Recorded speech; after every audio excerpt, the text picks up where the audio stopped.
Welcome back. हम गुफ्तगू करें सनाउल्लाह खान साहब से और मियाँ उमैर मसूद साहब से। मियाँ उमैर साहब, आपने सुनी सनाउल्लाह साहब की बात। सर, यही ख़ास तौर पे जो उन्होंने कॉटन के हवाले से बात की है, क्योंकि ये तो अब PMLN से भी आवाज़ उठ रही है। हमने अभी साउंड बाइट चलाई है, जो स्पीकर है नेशनल असेंबली के, PMLN के बहुत सीनियर लीडर है, वो भी कह रहे हैं कि आपने कॉटन इंडस्ट्री डिस्ट्रॉय कर दी है। क्या वजह है?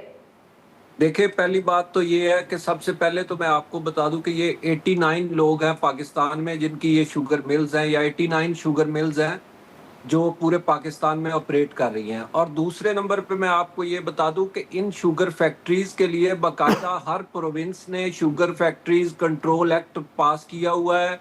दूसरा, और कंट्रोल एक्ट सिर्फ और सिर्फ इनको फैसिलिटेट करने के लिए, कोई ऐसा एक्ट नहीं है जिसमें ये लिखा हो कि फार्मर का कोई राइट है, फार्मर्स के राइट का कोई बिल हो, कोई और चीज़ हो। चूंकि हम इतनी बड़ी एक कम्युनिटी है इस मुल्क की, एग्रीकल्चर कम्युनिटी, लेकिन हमारे लिए हमारे राइट्स के लिए बिल नहीं है, लेकिन शुगर फैक्ट्रीज के लिए बिल है। दूसरा नंबर पे जो रेट की बात करते हैं, लोकल मार्केट में जो शुगर के रेट बढ़ जाते हैं, उसकी आप देखें कि पिछले 3 साल से गन्ने की प्राइस वही आ रही है, बल्कि 2023-24 वाले सीजन में 50-60 रुपए ज्यादा थी मन, यानी 450-500 रुपए तक मन था।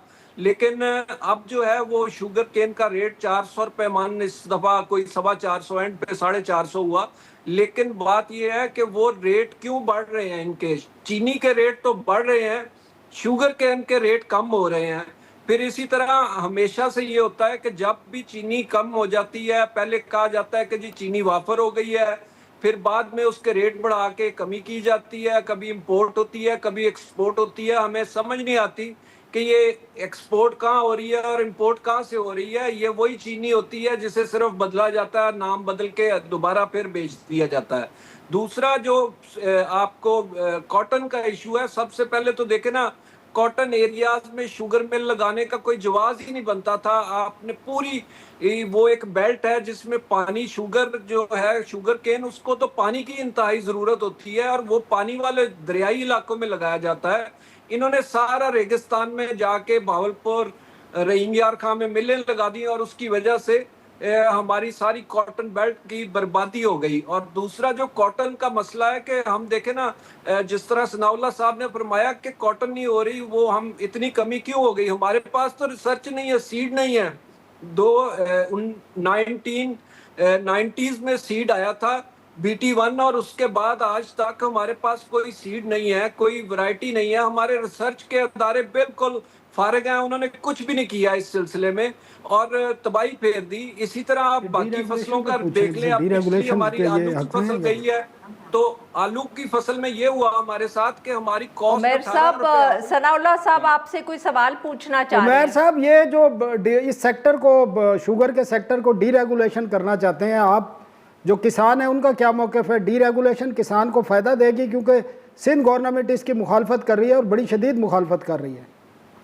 सर देखिए, इंडिया में 26 से 29 क्रॉप्स के रेट फिक्स है, इसी तरह चाइना में रेट फिक्स है। अगर आप क्रॉप्स के रेट फिक्स करेंगे तो मिडल मैन का जो प्रॉफिट है, हम जो 2 रुपए आलू बेच रहे हैं आज, वो मार्केट में जाके 100 रुपए या 50 रुपए क्यों बिकता है? क्योंकि रेट प्राइस फिक्स नहीं है क्रॉप्स की।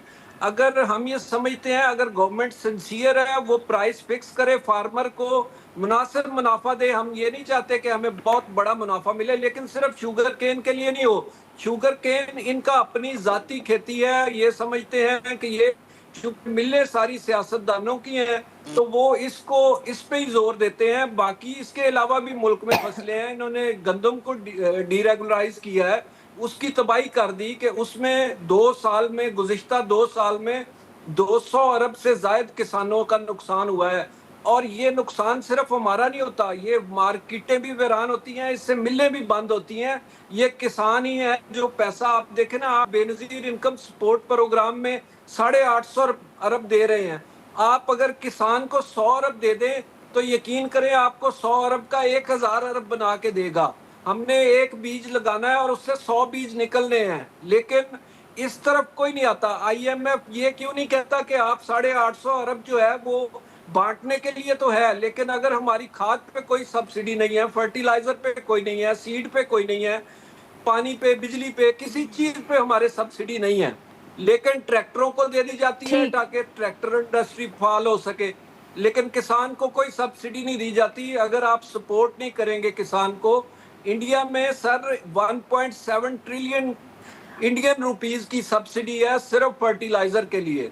इसी तरह बाकी अमेरिका में भी सही। 2 मियां साहब, इजाज़त अगर आप अब इजाजत दें तो सनाउल्लाह साहब को भी गुफ्तगू में शामिल कर लें। सनाउल्लाह साहब, ये इंडिया का बार बार एग्जाम्पल दे रहे हैं, आपने भी उसका जिक्र किया, वो चीन की भी बात करें, क्या सचमुच ये IMF की शराइत हैं कि आप सब्सिडी मत दें, आप सपोर्ट प्राइस ना दें अपने एग्रीकल्चर सेक्टर IMF की ये शर्त नहीं है। IMF क्योंकि हमें तो हुकूमतें नहीं, यही बता रही हैं कि बिल्कुल ये सपोर्ट नहीं प्राइस है। हम नहीं दे सकते। IMF की शर्त ये है कि आपने प्राइमरी सरप्लस देना है 2.8 ट्रिलियन का, और IMF ने आपका एक फ्रेमवर्क दिया हुआ है।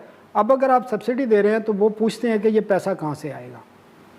बुनियादी मकसद ये है, हमें अपने आप को ठीक करना पड़ेगा, और ये जो डिसीजन मेकिंग है ना, वहाँ पे कन्फ्लिक्ट नहीं होना चाहिए। मसला ये है कि शुगर इंडस्ट्री की हम बात कर रहे हैं तो वहाँ पे वो फैसला कर रहे हैं जो शुगर इंडस्ट्री के मालिक हैं, तो वो तो अपना प्रॉफिट देखेंगे, वो बिल्कुल यही देखेंगे। तो IMF ने जो इनके साथ, क्योंकि IMF ने पैसे दिए और IMF जहाँ जाता है वो ग्रोथ के लिए बात नहीं करता, उसको इससे कोई परवाह नहीं है कि कोई भूखा मर रहा है, किसी को रोटी मिल रही है, इस मुल्क की आवाम को बिजली का बिल किस तरह आ रहा है, गैस का बिल किस तरह आ रहा है।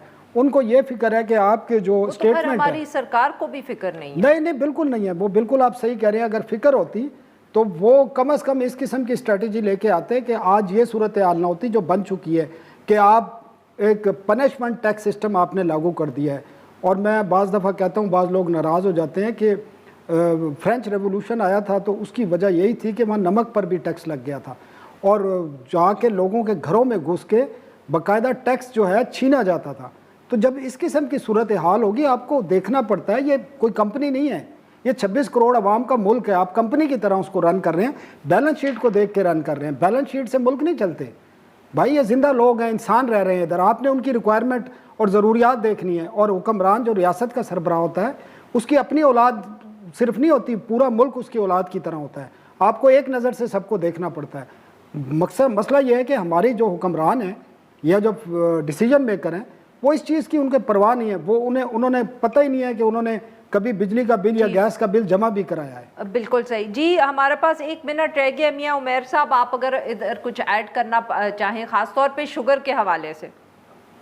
जी, शुगर के हवाले से एक तो हमारे फार्मर्स की हम दस्त बदस्ता गुजारिश करते हैं कि सलमान शहबाज साहब की रमज़ान शुगर मिल है, उसने किसानों के 3 अरब पिछले सीजन के देने हैं। खुदारा एक तो हमें वो पैसे दे दे।